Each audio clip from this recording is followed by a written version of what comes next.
এই মেয়ে, তুমি এটা কি করলা? দেখেন ভাইয়া, আমি তো ইচ্ছা করে করিনি, আমার সাথে ধাক্কা লাগে এমন হয়েছে। এমনি ধাক্কা লেগেছে মানে? আমার ওয়াইফ গর্ভবতী, এখন যদি আমার বাচ্চার কোনো সমস্যা হয়ে যায় আমি কিন্তু তোমাকে ছাড়বো না, বলে দিচ্ছি। এই, তুমি কি ঠিক আছো? হ্যাঁ হ্যাঁ, আমি ঠিক আছি। সরি ভাইয়া, দেখেন আমি তো ইচ্ছা করে করিনি, আসতেছে হঠাৎ করে লাইগা গেছে। যান আপনি আপনার ওয়াইফকে সামলান। আচ্ছা চলো আমরা বাসায় যাই, আজকে তো তোমার বার্থডে, আমি পুরো সময়টা আজকে তোমার সাথে কাটাবো। স্যার, আপনার গাড়ি রেডি আছে। ও কবির সাহেব, আপনি এসেছেন? আচ্ছা আপনি এক কাজ করুন, আজকে আমার বউয়ের বার্থডে, আপনি সন্ধ্যার পর আপনার বউকে নিয়ে আমার বাসায় চলে আসবেন। কিন্তু স্যার, আমার একটা কথা বলার ছিল। আরে কবির, তুমি তো সন্ধ্যার পরে আমার বাসায় আসতেছো, তখন না হয় কথাটা বলো। স্যার, কথাটা আপনাকে শুনতে হবে, কারণ কথাটা আপনার জন্য অনেক ইম্পর্টেন্ট। আহা, তুমি শুধু শুধু বিরক্ত করছো। আচ্ছা ঠিক আছে, কথাটা কি বলো তো দেখি শুনি। স্যার, আপনার ওয়াইফ না প্রেগনেন্ট না। হোয়াট? কি বলো তুমি? হ্যাঁ স্যার, আপনার ওয়াইফ পেটের ভিতরে বেলুন রেখেছে। তা তোমার এত বড় সাহস হয় কি করে যে তুমি এই সিরিয়াস একটা বিষয় নিয়ে উল্টাপাল্টা কথা বলতেছো? স্যার, আমি সত্যি কথাই বলতেছি, আমি কোনো মিথ্যা কথা বলতেছি না। আপনার ওয়াইফের পেটে বেলুন বাঁধা আছে। সে আপনাকে বুঝিয়েছে সে প্রেগনেন্ট, কিন্তু আসলে ম্যাডাম প্রেগনেন্ট না। আরে তুমি কি যাতা বলছো? আমার বউয়ের পেটে বেলুন মানে? আমার বউ প্রতি মাসে মেডিকেল চেক করায়, আর সেই রিপোর্টও আমার কাছে আছে। আরে তুমি বুঝতে পারছো না, ও আমাদের সুখের সংসারে আগুন জ্বালাতে আসছে। তা না হলে ও কেন আমার নামে এসব উল্টাপাল্টা কথা বলবে? আমি আগেই সন্দেহ করেছিলাম তোমার এই ড্রাইভারটা না ভালো না, ও অনেক খারাপ। শোনো রাসেল, তুমি না এই ড্রাইভারটাকে এখনই এই চাকরি থেকে বের করে দাও। হ্যাঁ হ্যাঁ, তুমি ঠিকই বলেছো, আমি ওকে আজকে চাকরি থেকে বের করে দিব। চলো চলো তুমি আমার সাথে। স্যার, আমার চাকরি গেলে যাক, আমার কাছে যথেষ্ট প্রমাণ আছে আপনার ওয়াইফ প্রেগনেন্ট না। আমি তা প্রমাণ করে দিচ্ছি। আয় সুমাইয়া, আয় সুমাইয়া, এদিকে আসো। হ্যাঁ স্যার, উনি ঠিকই বলছে, আপনার ওয়াইফের পেটে বাচ্চা নাই, বেলুন আছে দেখেন।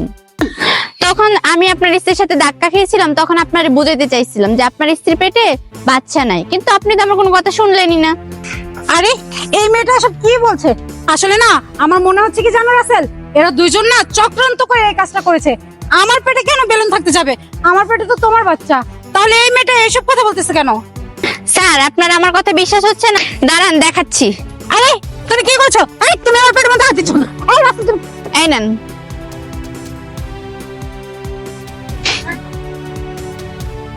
তানিয়া, তার মানে তুমি প্রেগনেন্ট না?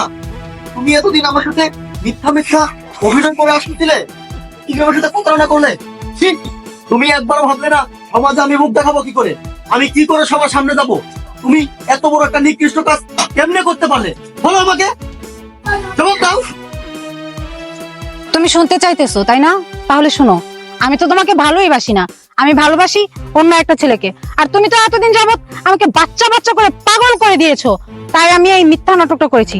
আসলে আমি না তোমার সংসারটা করতে চাচ্ছি না, আর আমি চেয়েছিলাম কোন রকমের 9টা মাস কেটে এলে আমি তোমাকে বলতাম যে আমার পেটের বাচ্চাটা নষ্ট হয়ে গেছে, তারপর আর তুমি কোনোদিন আমাকে বাচ্চা বাচ্চা বলে জ্বালাতে না।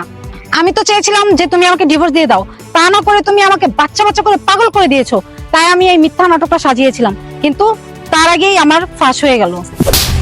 ছি, আমার ভাবতেও অবাক লাগছে যে আমি এতদিন তোর মতো একটা দুশ্চরিত্রের সাথে ঘর সংসার করিতেছি। তুই আমার সব স্বপ্নগুলা ভেঙে চুরমার করে দিয়েছিস। আমার কত স্বপ্ন ছিল, আমার একটা মেয়ে হবে, আমি তাকে নিয়ে হাসবো, স্কুলে যাব, তাকে নিয়ে খেলাধুলা করব, আর তুই আজকে কি করলি? আমার সব স্বপ্নগুলা মাটির সাথে মিশে দিলি। ছি, আমি তোর মতো একটা কলঙ্কিনী নারীর সাথে ঘর করতে পারবো না। মানলাম তুই একটা ছেলেকে ভালোবাসিস, তাকে পছন্দ করিস, কিন্তু সেটা আমাকে বলতে পারতি, আমি না হয় ডিভোর্স দিয়ে দিতাম। কিন্তু তুই তা না করে আমার সাথে মিছে মিছে প্রতারণা করেছিস। তোর মতো একটা কলঙ্কিনীর সাথে আমি ঘর করতে পারবো না।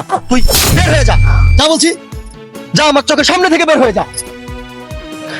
আসলে কবির, তোমাদের দুজনকে অনেক ধন্যবাদ, তোমরা আমার চোখ খুলে দিয়েছো। তোমরা যদি আজকে না থাকতে তাহলে হয়তো আমি আমার স্ত্রীর আসল রূপটা দেখতে পেতাম না, আমার হয়তো ভবিষ্যতে আরো অনেক বড় ক্ষতি হয়ে যেত। তোমাদেরকে অসংখ্য ধন্যবাদ। স্যার, আপনারা আমরা নুন খাইছি, তাই জন্য আপনার সাথে আমরা বেইমানি করতে পারবো না। স্যার, ধন্যবাদ দিয়ে আমাদের ছোট করবেন না। আমরা তাহলে স্যার আসি এখন। ঠিক আছে।